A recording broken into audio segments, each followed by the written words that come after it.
오늘은 특별히 금년 새해를 맞아 벌써 둘째 주일입니다. 우리 다시 한번 여러분의 가정과 모든 하는 일 위에 하나님의 놀라운 축복이 여러분과 함께 하시기를 바랍니다. 여러분, 목사는 성도를 축복하는 축복권이 있습니다. 우리 교회 정치 헌법 제25조에 보면 목사의 직무가 있는데 한 구절로 이렇게 나와 있습니다. 목사는 하나님의 말씀을 선포하고 성례를 거행하고 교인들을 축복하며 장로와 협력하여 출입권을 행사한다. 목사의 직무입니다. 여러분, 그러니까 목사에게는 대단한 축복권이 있는데 하나님이 우리에게 특권을 주신 이 권한은 대단합니다. 그러니까 이 권한을 가지고 다시 한번 새해 아침에 우리 동산교회 너무너무 사랑하는 교우들, 너무너무 하나님 기뻐하시는 우리 동산교회 성도 여러분, 하나님의 축복이 여러분의 하시는 모든 범사 위에 다시 한번 함께 하시기를 주의 이름으로 축원합니다. 오늘 읽은 본문은 우리가 잘 아는 대로 에베소 교회의 사도 바울이 쓴 편지인데 사도 바울의 기도입니다. 그래서 저는 제목을 사도의 축복기도 이런 제목으로 말씀을 함께 나누려고 합니다. 여러분, 바울은 자기가 개척해 세우고 세웠으니까 얼마나 애절하겠어요. 그 성도들을 다 양육하고 성경 공부시키고, 그래서 그 마음이 늘 짠하기 때문에 오늘 마음을 다해서 축복기도를 드리는 말씀이 있습니다. 그런데 그의 기도하는 이 자세를 보면요, 참 간절해요. 이게 목사의 마음이에요. 이게 지도자의 마음이에요. 이게 어떻게 보면 자녀를 기르는 아버지의 마음이 아닌가 싶습니다. 기도를 하면서 형식적으로 하지 않습니다. 그냥 한마디 하고 툭 하고 나가는 게 아니에요. 간절히 기도합니다. 그 기도의 태도가 대단히 중요합니다. 오늘 15절에 보면 이런 말이 있어요. 아버지 앞에 무릎을 꿇고 빌었다는 거예요. 에베소 교회를 위해서, 지금은 보이지도 않는데, 교인들이 누군지도 모르는데 사도는 에베소 교회를 통해서 무릎을 꿇고 빌었다 하는 말씀이 있습니다. 여러분, 얼마나 간절히 애절하게 기도했으면 에베소 교회, 지금은 아무 상관이 없는 그 교회를 위해서 기도하는데 무릎을 꿇고 기도했겠습니까? 바로 이것이 지도자의 마음일 것입니다. 다시 말하면 무릎을 꿇고 빈다는 것은 그의 기도의 태도가 얼마나 확실했다는 걸 보여주고 있어요. 여러분, 우리가 예수 믿으면서 하나님을 믿는 믿음도 다 중요하지만 신앙의 어떤 모습보다도 신앙의 자세가 중요하다는 걸 잊지 말아야 돼요. 여러분, 어떤 신입사원을 우리가 뽑을 때도 보면 면접이라는 게 있지 않습니까? 저도 사실은 한두 번 봐봤는데, 청년 때. 여러분, 어떤 대기업의 인사팀장으로 있는 어느 장로님의 하시는 말씀을 제가 들은 적이 있습니다. 이 장로님 얘기는 인사팀장인데 이런 얘기예요. 자기 회사를 위해 일할 사원을 뽑을 때는, 그리고 면접할 때마다 빼놓지 않는 것이 뭐냐 하면 면접에 그 신입사원의 태도를 본다는 거예요. 그러니까 여러분, 그 태도가 바른가 하는 걸 본다는 거예요.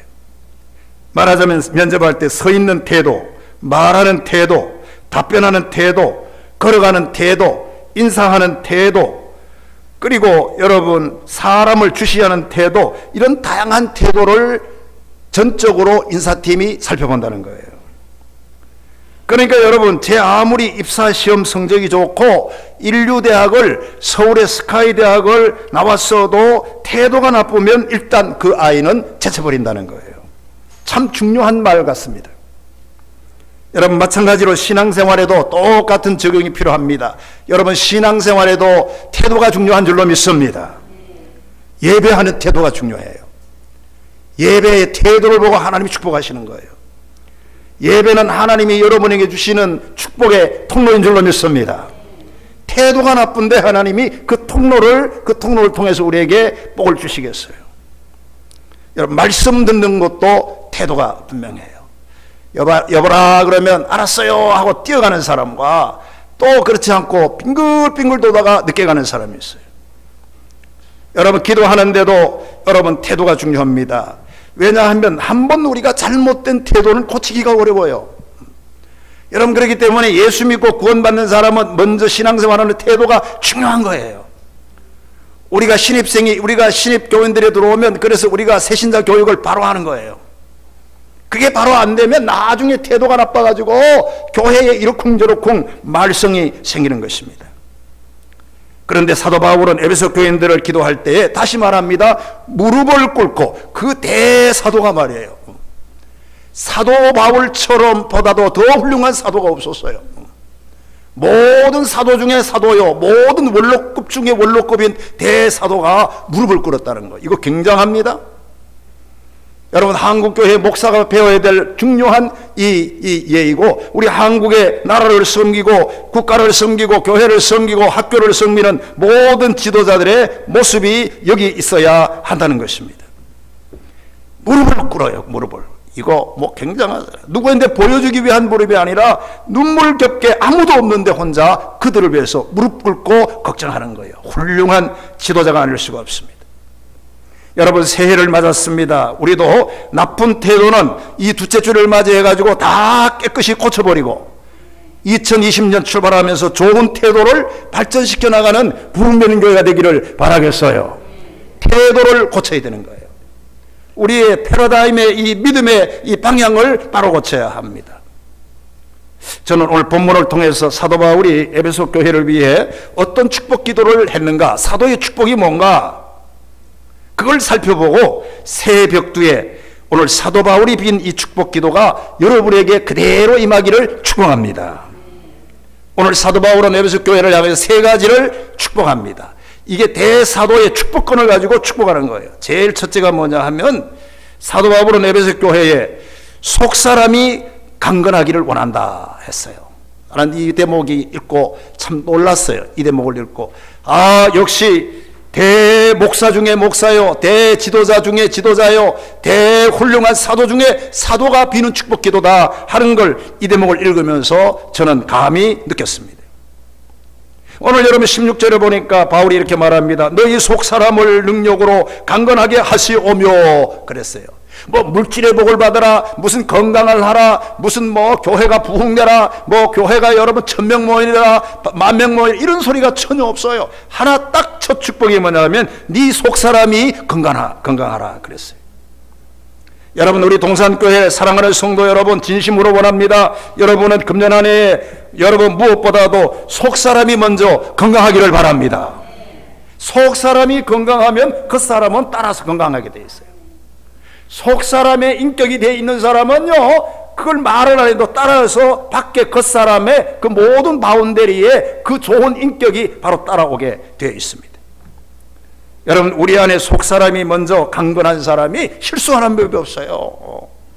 속사람이 제대로 안 돼 있기 때문에 나가면 실패해요. 속사람이 제대로 안 돼 있기 때문에 겉에 있는 명함이라든지 스펙만 가지고 나가기 때문에 결코 그 사람이 밖에 나가서 성공할 수가 없어요. 여러분, 우리가 대개 겉사람과 속사람이 있는데, 겉사람은 육체를 말하는 것이고 속사람은 영혼을 말하는 것입니다. 그런데 영혼은 언제나 육체를 통제하고 조절하는 기능이 있어요. 여러분, 믿으시기를 바랍니다. 내 안에 있는 정신은 내 육체를 조절하는 기능이 있고요, 내 안에 하나님이 주신 영혼이 있는데 이 영혼은 나의 육체를 조절하고 간장하고 이걸 커버하는 조절 기능이 내 속 안에 있는 속사람의 영혼의 기능이 그런 기능이라는 거예요. 여러분, 내가 육체가 아무리 이 자리를 가고 싶어도 내 안에 있는 이 영혼이 그걸 거절하면 육체는 못 따라갑니다. 육체가 아무리 나쁜 곳에, 타락한 곳에, 나쁜 곳에, 여러분 악한 장소에 육체가 가고 싶은 그 소욕이 얼마든지 많지만 내 안에 있는 속사람이라는 사람이 있어요. 할렐루야. 그 속사람이 가고 싶어하는 내 육체를 팔을 잡고 너는 가면 안 된다. 그건 하나님이 원하는 길이 아니다. 하나님이 그 길을 갈 수가 없도록 만든다. 속사람이 그런 기능으로, 그런 역할로 내 육체의 팔을 잡아주면 육체는 갈 수가 없어요. 그러니까 중요한 것은 육체의 기능도 중요하지만 내 안에 있는 속사람의 영혼의 기능이 더 중요한 줄로 믿습니다. 그래서 여러분은 육체의 기능보다도 영혼의 기능, 영혼 속사람이 잘 때는 건강의 복을 하나님 앞에 올려 받으시기를 바라겠어요. 그걸 받으면 다 안 되는 게 없어요. 한번 생각해 보세요. 다 마음의 문제고 우리의 기도의 문제고 우리의 영혼의 문제예요. 영혼의 문제예요. 영혼이 제대로 잘 서 있으면 그 지도자는 모든 것에서 승리할 수가 있습니다. 여러분, 대개 겉사람과 속사람이 있는데 겉사람은 육체를 말하고 이런 건데, 여러분, 이것이 두 개가 다 건강한 것을 우리는 전인 건강이라 그렇게 말합니다. 또 한편으로는 여러분, 우리가 육체의 경우도 마찬가지입니다. 오장육부가 건강해야 되고 사지백체가 건강해야 되고 모든 장기와 기관과 뇌에서부터 손발까지가 전체가 건강한 것이 육체의 전인 건강이라 말할 수가 있습니다.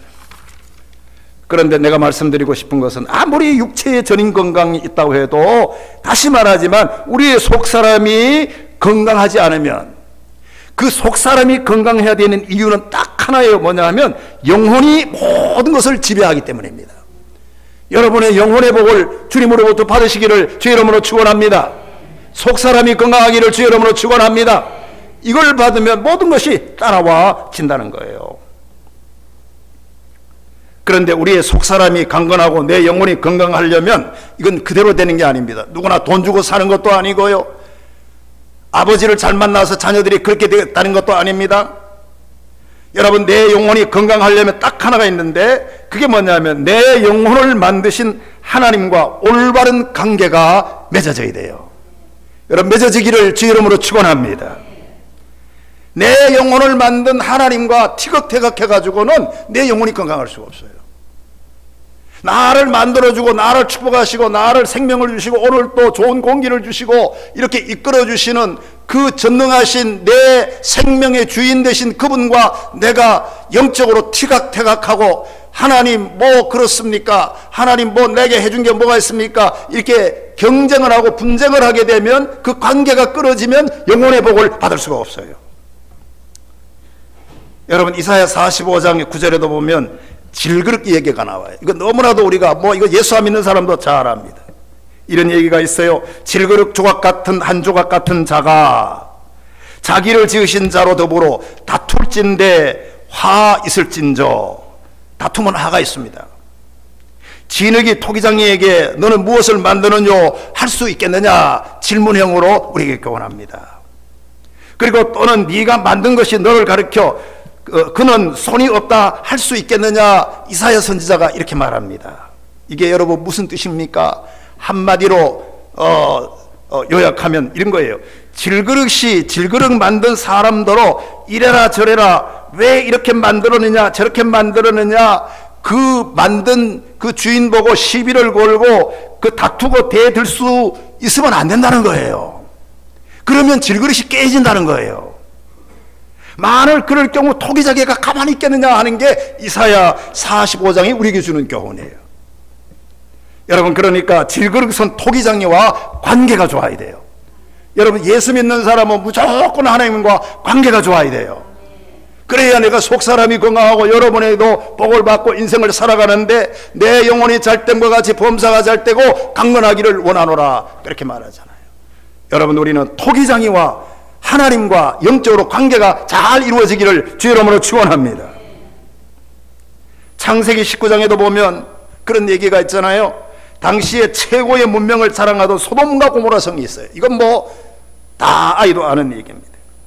그런데 유황불 심판으로 멸망할 기사가 쫙 나오는데 그 19장 29절을 보면 이런 그 구절이 하나 있어요. 하나님이 롯이 살고 있던 소돔과 고모라 성을 엎으실 때라는 거예요.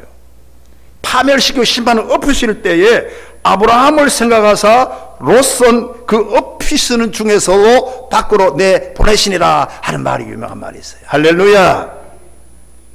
여러분, 그러니까 하나님은 어떤 분이십니까? 이 구절 한 구절로 보면 하나님은 이 나라를 그대로 둘 수도 있고 이 나라를 엎을 수도 있는 하나님의 놀라운 권능이 하나님에게 있다는 거예요.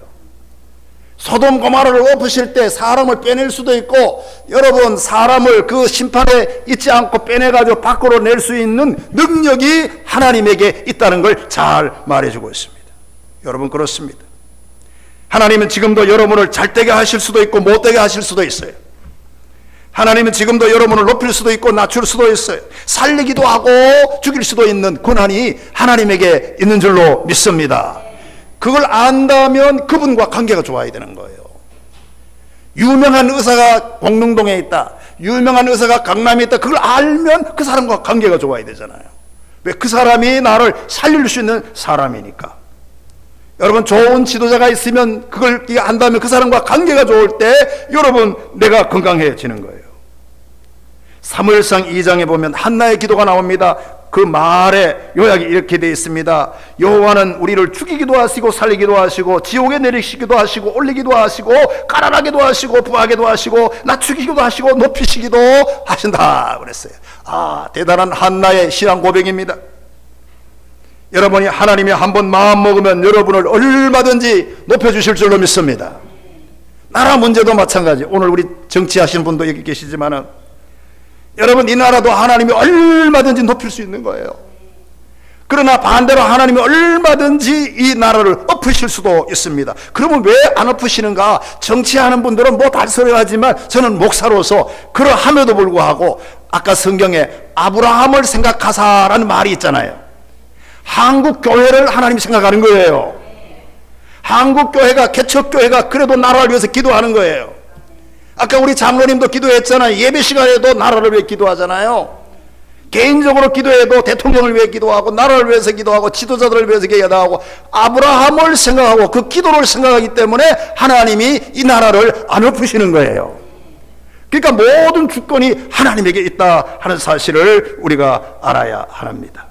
그러므로 내 영혼이 잘 되고 내가 가진 것이 온전하며 하나님과 올바른 관계를 맺고 살아야 될 줄로 믿고 우리가 하나님 중심으로 금년 한 해 언제나 속사람이 잘 되고 모든 것이 잘 되는 한 해가 있기를 축원합니다.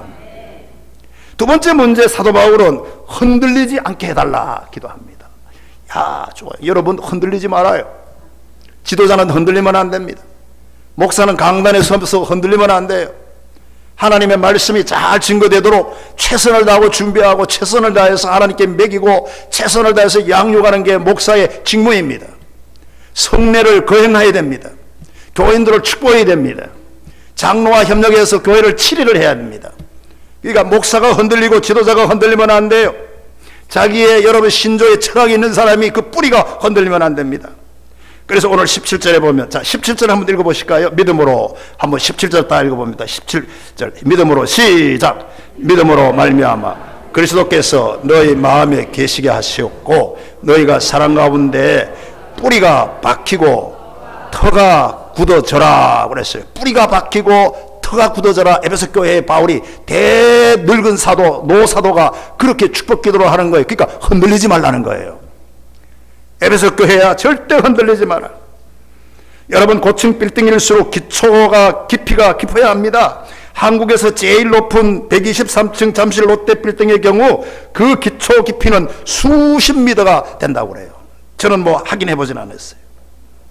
여러분, 중요한 것은 내 인생에 있어도 흔들리지 않고 내 삶이 흔들려 무너지지 않으려면 한 가지 답을 알고 있어야 돼요. 그러면 세상 사람들이 보는 그 답과 예수 믿는 사람의 답이 다른 거예요. 오늘 우리가 무너지지 않으려면, 바람이 불고 모든 게 불어도 흔들리지 않고 무너지지 않으려면 오늘 17절에 아까 읽었던 말씀대로 그리스도께서 너 마음에 계시게 하라 하는 게 답이에요. 여러분, 예수님이 여러분의 마음에 들어와 계시면 여러분은 흔들릴 수는 있지만 그 흔들림이 무너지진 않습니다. 왜냐하면 예수님은 우리의 믿음의 기초이기 때문에 그래요. 예수님은 우리의 삶에 있어서 모든 빌딩을 지어나가고 모든 인생을 설계하는데 가장 베이스 캠프입니다. 그러니까 가장 기초가 되는 분이기 때문에 그분이 내 안에 들어와 있으면 우리 빌딩은 무너지지 않을 줄로 믿습니다. 중요한 거예요. 여러분, 부둣가에 나가보면 반드시 배가 정박할 때는 닷줄을 답니다.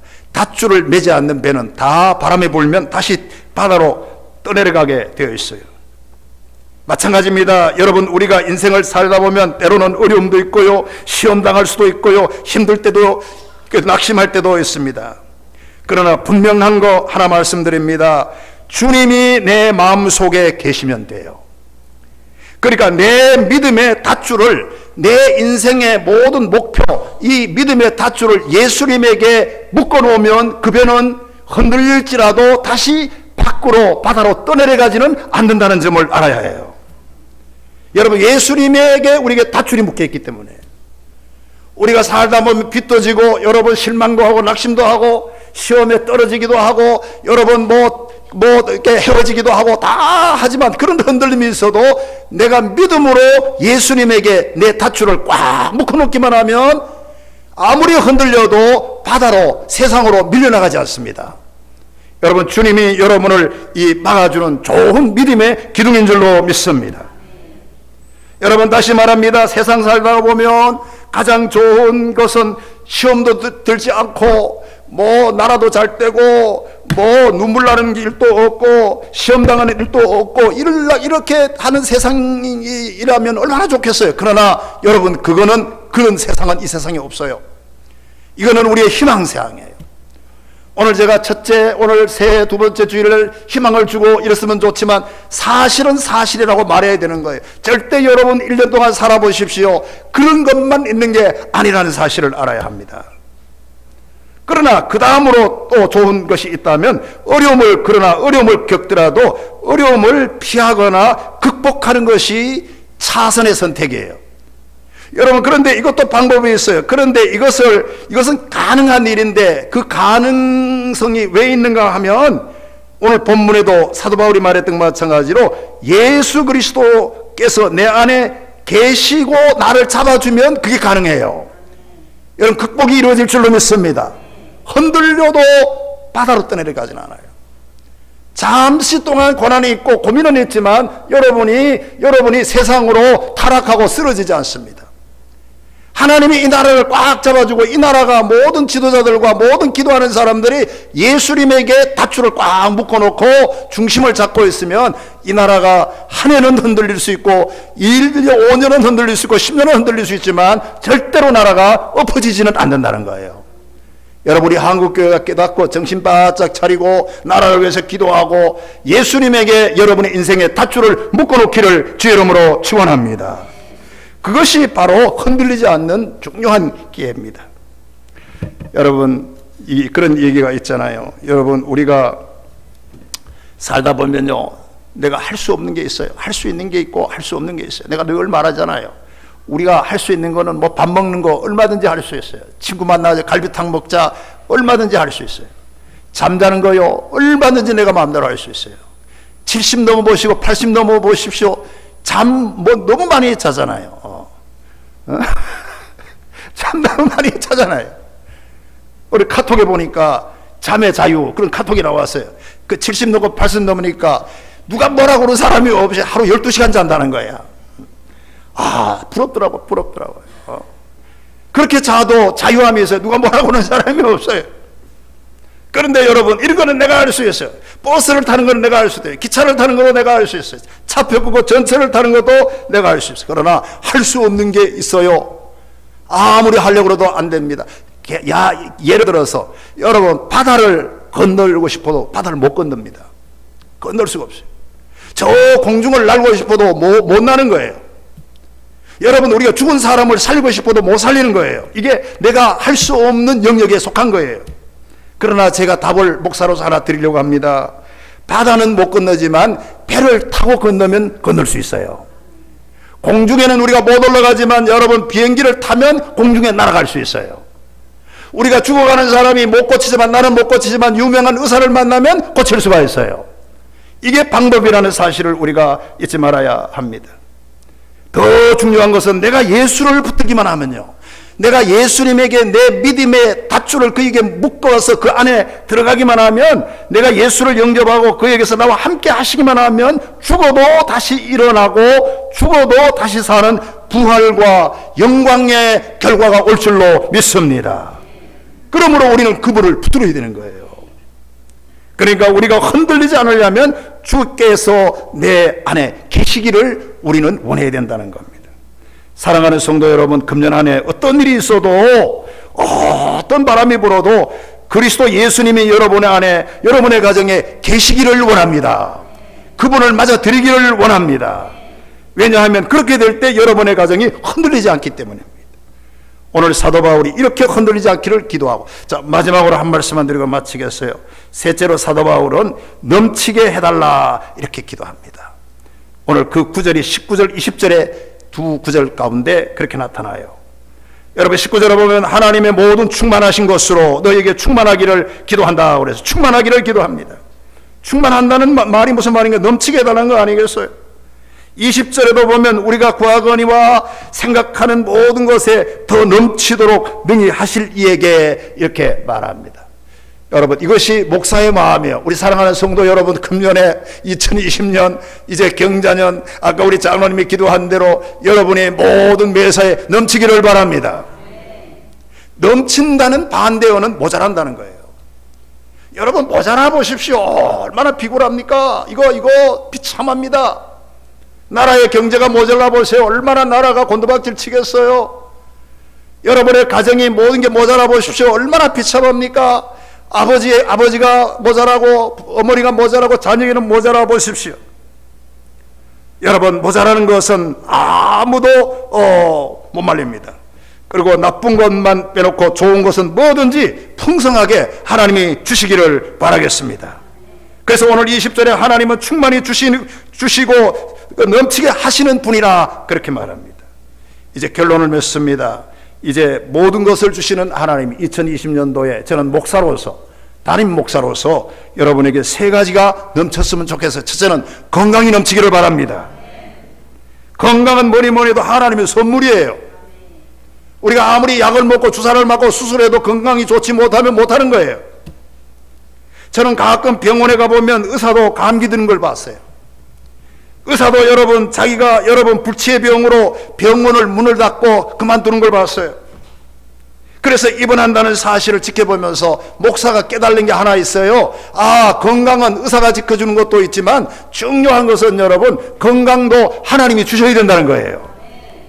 작년 우리는 1년 동안 여러분 많은 한우들을 봤어요. 어떤 사람은 예수 안에서 고침을 받았어요. 이 사실을 보면 이게 암 환자들도 있고 지금도 있어요. 오늘 이 아침에도 여러분 일부 예배 때도 암 환자가 나와서 내가 치료 기도해주고 보냈어요. 이제 내일 15일 날 검사하고 2월 5일 날 수술한다고 그래요. 잘 될 줄로 믿습니다. 그러니까 고치는 의사가 병든 거 죽는 걸 보면 우리의 생명 문제, 건강 문제는 의사의 손에 있는 게 아니라 사실은 하나님의 손에 있는 거예요. 그러니까 우리는 건강의 복을 하나님에게로부터 받아야 돼요. 병원으로부터 받아야 되는 것도 맞지만 하나님에게로부터 받아야 합니다. 여러분 그러므로 오늘 치료하는 하나님께서 그걸 깨닫고 우리 건강의 복이 있기를 바라겠어요. 그리고 두 번째는 물질이 넘치기를 바랍니다. 물질이 있어야 돼요. 물질이요. 뭐 목사가 아침부터 물질을 얘기하냐 그런가 그거 아니에요. 여러분 어떻게 보면 목사는 뭐 신령한 말만 하고 그러면 그렇지만 사실은 물질은 하나님이 준 선물이에요. 제가 며칠 전에 우리 엘리베이터에 있는데 어떤 80 넘은 노인, 이게 아주 노신사가 아주 스마트하게 생긴 분이 딱 이게 봉투, 이게 누런 봉투를 들고 인천에서 왔다고 그러는 거예요. 벌떡 올라오면서 이렇게 조그마한 택배물 이걸 가지고 올라왔어요. 그 뭘 하느냐, 택배라고 그러는 거예요. 자기는 하루에 2건을 한다는 거예요. 80 넘은 노인이에요, 노인.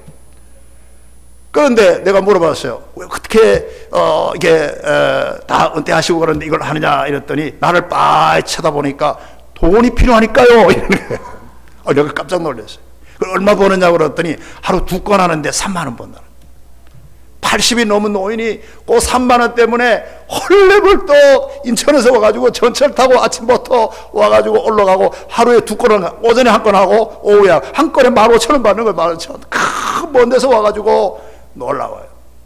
여러분 그러니까 필요하니까요 이렇게 하는 거예요. 답변이 그거예요. 답변이. 여러분 그러니까 우리는 여러분 모든 사람의 꿈은 큰 돈을 버는 데 있습니다. 모든 사람이 돈이 필요하다는 걸 우리는 잊지 말아야 됩니다. 그런데 돈이 필요한데 그 돈이 그대로 이루어지는 게 아니라는 걸 알아야 돼요. 역대상 29장 11절에 보면 이 다윗이